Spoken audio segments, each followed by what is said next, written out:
আপনারা সবাই কেমন আছেন? আমি লীনা আমেরিকা থেকে এই ভিডিওটা বানাচ্ছি। আর আপনারা সবাই কোথা থেকে আমার এই ভিডিওগুলো দেখছেন সেটা কমেন্ট করে নিশ্চয়ই জানাবেন। সোম থেকে শুক্র যেহেতু অফিস থাকে, তার জন্য সেই দিনগুলোতে কেউ কারুর বাড়ি আসা যাওয়া খুব একটা করে না, দরকার না পড়লে। বাকি এই শনি রবিবার যেই দিনগুলো থাকে সেই দিনগুলোতে হয়তো কাছে পিঠে কোথাও ঘুরতে যাওয়া হয়, আর না হলে কারুর বাড়ি আসা বা কারুর বাড়ি যাওয়া হয়। তো আজকে আমরা এখন যাচ্ছি তারানদের বাড়ি। বেশ অনেক দিন হয়ে গেল ওদের সাথে দেখা হয়নি, তো ভাবলাম আজকে ওদের বাড়ি যাই আর ওদের সাথে গিয়ে দেখাও করে আসি। তো আমরা এখন ওদের বাড়ি প্রায় পৌঁছেই গেছি, আর 1 মিনিটের মতন হয়তো সময় লাগবে। আমাদের বাড়ি থেকে ওদের বাড়ি আসতে ওই 20-25 মিনিটের মতন সময় লাগলো। এখানে বাইরেই পার্কিং ছিল, তো ওখানে হাম্পা গাড়িটা রেখে দিল, আর আমরা এখন বাইরে ওয়েট করছি তারানের জন্য। কারণ ও না আসলে আমরা অ্যাপার্টমেন্টের ভিতরে ঢুকতে পারবো না, চারিদিকটাই লক করা আছে, কার্ড বা নাম্বারের দরকার হবে। তো ও এখানে সামনেই দাঁড়িয়েছিল, সেটা আমরা দেখিনি, হঠাৎই দেখলাম ও পিছন থেকে এসে পরে গেটটা খুলে দিল। তারপরে সবাই আমরা একসাথে ভেতরে ঢুকছি এখন।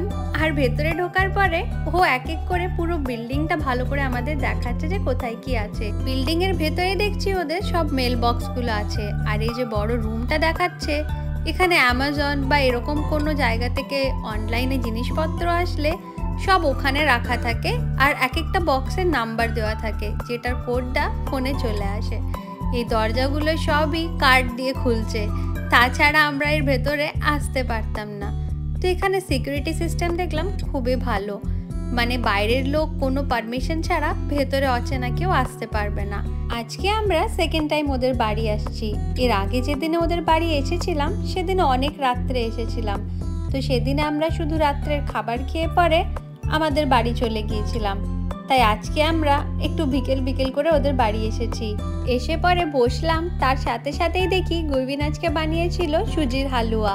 তো আমাকে আর হাম্পাকে দুজনকেই দিল, তা আমরাও সেটা খাওয়া শুরু করলাম, কারণ এটাও খুবই ভালো বানাই। এর আগেও যখন আমরা পোর্টল্যান্ডে থাকতাম তখন প্রায় দিনই খেতাম আমি। नेशविल में टाइम अलग है और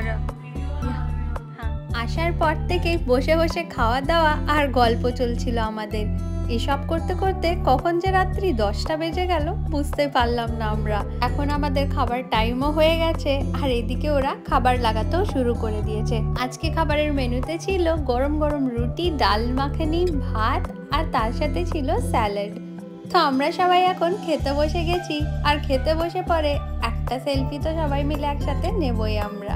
তো চলুন আজকের ভিডিওটা আমি এখানেই শেষ করছি। আবার দেখা হবে আপনাদের সাথে অন্য একটা ভিডিওতে অনেক জলদি। আর আমার এই ভিডিওটা কেমন লাগলো সেটা কমেন্ট করে নিশ্চয়ই বলবেন।